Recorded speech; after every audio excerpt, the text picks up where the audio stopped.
Well, this is part four of my video on the cancer issues. And part four is concerned with the future. And what I have in mind is to tell you about 12 dreams. The 12 dreams I have of the future of humanity and its suffering from cancer and where we're going. To start with, I want to put a show on this video, an example of where we are at the moment, where cancer research, cancer treatments are rigorously controlled by the pharmaceutical industry, called Big Pharma, by Big Food, by charities who aren't really charities, and scientists who aren't really scientists. But anyway, there we are. That's the example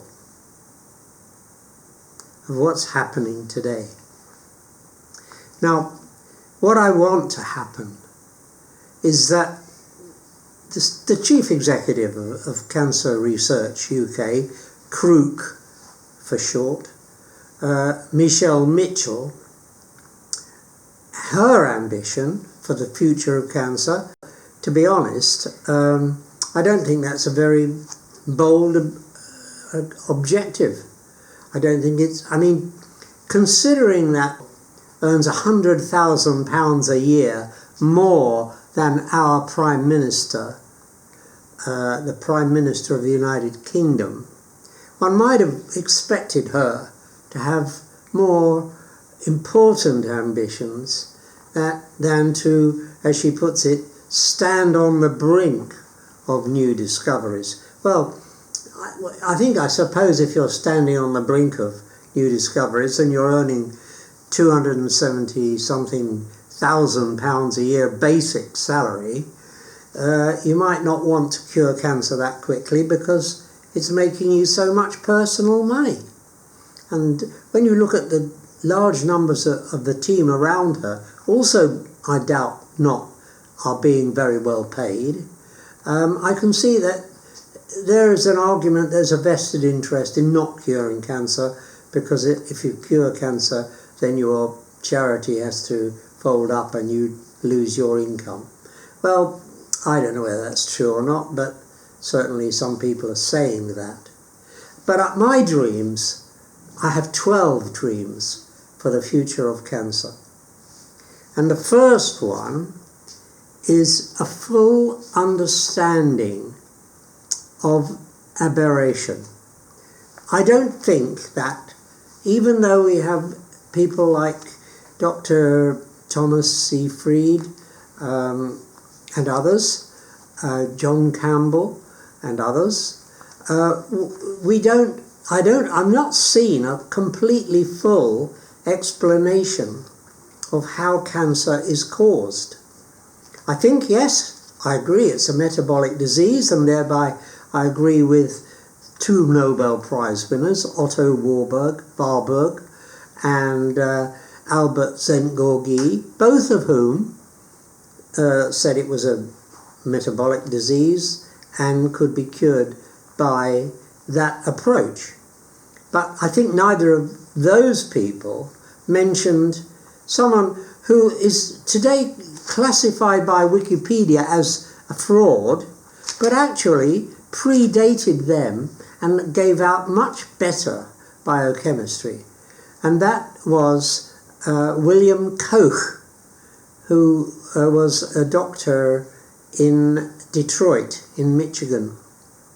Now, he's regarded as a fraud. If you read Wikipedia, you get that impression.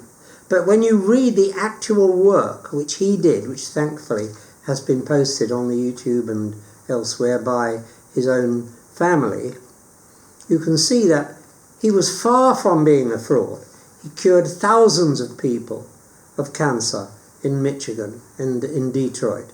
And in fact, he points out that between 1920 and 1929, when he was practicing there, the cancer mortalities in America's largest cities were all rising, some as high as 30% in that decade. But in Detroit, where the principal therapy was his, cancer mortality fell by over 20%. Now that's a pretty solid piece of proof that his A, wasn't a fraud, and B, that his therapy worked. And so I think that's my first dream, that causality is completely understood and accepted by the medical fraternity. My second dream is that because of that, we will have full prevention of cancer. And that's because, in any case, they say that 40% of cancers could be prevented by lifestyle changes. So let's get those lifestyle changes and save the NHS billions of pounds. It's my second dream. I think that there ought to be a better awareness of melatonin amongst the elderly. Now, I would say that over 75% of cancers are amongst the elderly, people over 65. And that is, I believe, completely due to the fact that as you get older, your melatonin synthesis decreases, whether it's in the brain, in the retina, or in the gut.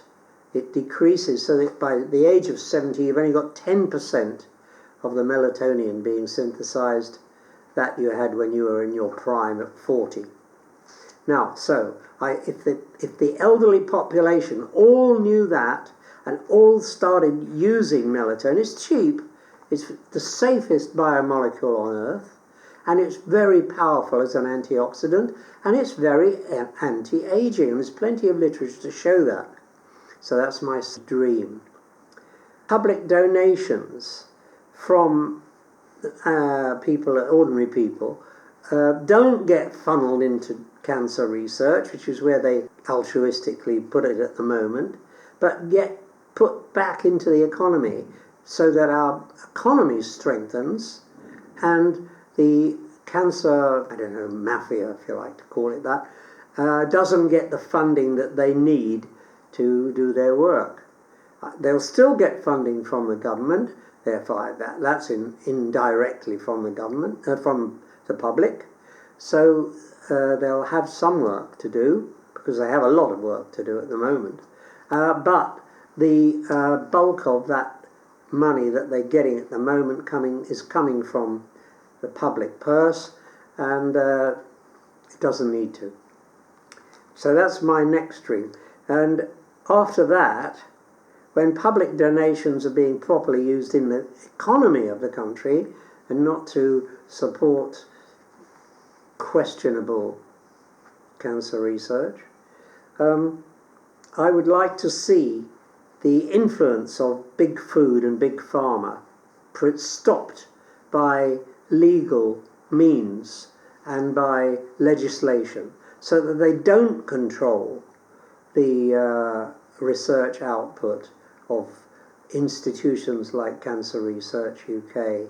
They don't control the government's attitude towards cancer research and their support that they're getting to their various parties from big pharma and other such institutions, and thereby preventing themselves from attacking those institutions because they're getting paid by them. I'd like to see that practice made illegal. Next big dream is that tax avoidance schemes by cancer charities and others are outlawed, so they can't do that. They can't be registered in strange countries where they don't pay any tax. And after that, then my next dream, number 7 I think, is that the peer review system is completely overhauled. At the moment, the peer review system is rubbish. It's crumbling. The oldest system, whereby you submitted a paper, the journal editor would send it to other experts in the field for comment, and if they all said yes, it's okay, then the paper would get published. But there have been some nasty examples of where editors haven't been doing their job properly. I think we have a chance because today's world includes massive amounts of information on the internet, and that's what's happening. You're getting papers being put on the internet so the whole world can be the reviewers, and that's a practice which is exposing a lot of new work which wouldn't, I think, get into journals any other way, and that is informing the public and the professionals much better than the old system, because there was a great queue to get your paper. I mean, my particular journal would have been bioelectromagnetics, and there was a 2-year wait for that to get a paper into that journal, and that's only a minor journal. As for the Lancet, they say they have to reject 80% of the papers they get. So that waiting list is disappearing because of the internet and the ability of researchers to put their papers up for review and comment without having to wait a long time or go to a particular journal. The late Robert Maxwell saw this gap in knowledge, and he started a whole load of scientific journals, knowing full well that scientists would be happy to pay a few £100 to get their papers in them. Well, that practice is now vulnerable to disappearing, and I hope it does. So that's my next dream. And following that, knowledge by the public is also getting much better now than it used to be because of the internet. I mean, in the old days, you'd have to go to your doctor to find out what to do about something that was wrong with you. Today, if you get a cold or cancer or any disease, you can go on the internet and you can find out a lot more about it. The internet, places like YouTube, Google, are providing information to the public at a level never ever experienced before, and that's one of the good things. But of course, at the same time, you're also getting a lot of disinformation. So you have to be a bit careful about that dream, but by and large, taking them all and doing enough of the research, the average member of the public can now become very knowledgeable about any problems health-wise that they have. My next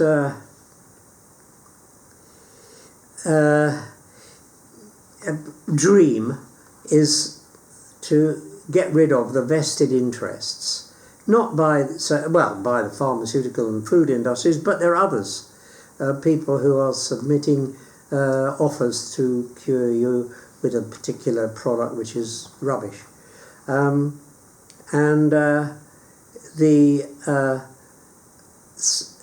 The result of all those dreams will force the public or persuade the public to change their lifestyle, because problems like obesity, smoking, and taking the wrong foods, not taking on a keto diet, eating too much sugar, all those things are contributing to cancer, and of course in turn causing enormous cost to the National Health Service. And if the public could be persuaded to change their lifestyle, and look at me, I'm 84, I don't have a sign of cancer, I don't have any other problems, I'm healthy, I do my exercise, I don't drink, I don't smoke, and I hope I don't have any kind of dementia.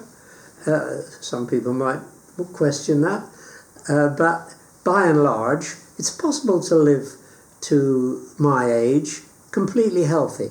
Whereas at the moment, people might live longer, as is often said, but their health state in their later years isn't good. So you get very large fat people, or people who can hardly walk, or hardly do any exercise. They should, if they could change their lifestyle, could be much healthier, much fitter, and I suspect much happier. So that's another of my dreams. And I think also there are other modalities which we haven't yet got around to. I like the communication systems. Now we're all getting used to mobile phones, and we now know that you can send messages through the air wirelessly, which was not the case 40 years ago when I was talking to Ernie Harrison. Ernie's a great character.